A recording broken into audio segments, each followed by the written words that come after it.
Баткен районунун Самаркандек айылдык кеңешинин депутаттары 1,4 гектар жер тилкесин Тажикстанга өткөрүп берүүгө макулдугун беришти. Мындай токтомдун сүрөтү социалдык тармактарга жүктөлдү.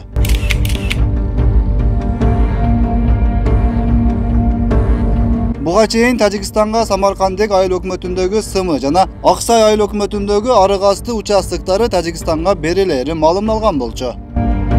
Бүгүнкү күндө эки участок боюнча негизинен алар тараптан да биз тараптан дагы макулдук бар алмашканга. Бул айтып кетсек, бул Аксай, Баткен районунун Аксай айыл аймагынын арык асты деген жери.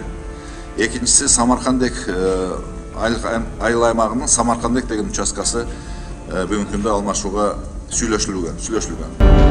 Аталган айылдардын жашоочулары бул жер берүүлөрдөн кабарсыз экенин маалымат каражаттарына билдиришти. СМ жана арык асты айылдары Тажикстан менен чектешет. Бирок бийликтен эч ким жергиликтүүлөргө түшүндүрмө берген эмес. Алардын макулдугун сурап койгон жок. Алардын айтымында арык асты айылындагы айрым жашоочулар чек арага байланыштуу чыр-чатактардан улам үй-жайларын таштап кетишкен. Айрым тамдар талкаланган. Бирок кандай болгон күндө да мунун баары жергиликтүүлөрдүн мүлкү болуп саналат эмеспи?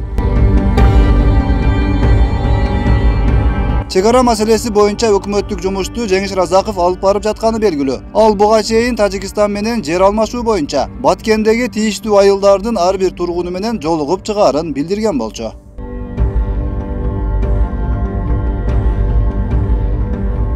Мына азыр барып 3 күндөн бери Жеңиш Парпиевич ош жерде жүрөт. Кайсы тилкелерди алмаштырышыбыз керек? Мына 114-тү азыр жакындап калды го, 114 километр. Айтып атасыз, буну биз Баткенге койдук депчи. Ой, Баткенге байлап койсун да чече албайт. Компетентный адам эмес экен да. Мен митингге чыгарам, мен сот коерам деп жүрөт.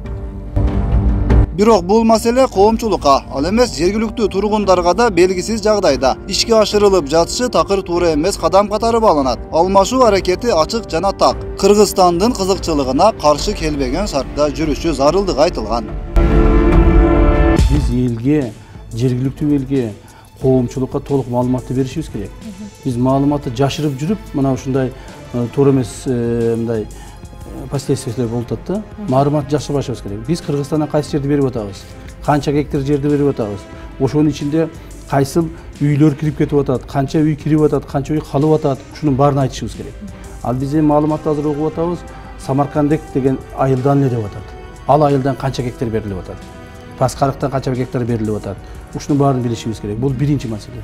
Тажикстан бизге эмне берип атканын билбей туруп, биз макулдукту берген, бул чыккынчылыкка тете маселе болот. Анткени ошол жердин дагы сапаты. Ошондуктан ошол жердин сапаты болот, жердин өндүрүмдүүлүгү болот, жердин пайдалуу эмес жактары болот. Биздин Кыргызстандын чек арасына ошол жерди бергенден кийин эртең чек араны коргоого жөндөмсүз моменттер болот. Ошондуктан биз биринчиден Тажикстан тараптан кандай жер берилип атат, ошону тактап билишибиз керек. Анан өзүбүздүкү менен салыштырышыбыз керек. Ошондон кийин гана чечим кабыл алышыбыз керек. Алар эгерде бизге мындай жесткий шарттарды коюп атабы, биз еще жестче коюшубуз керек. Ошондо гана чечилет.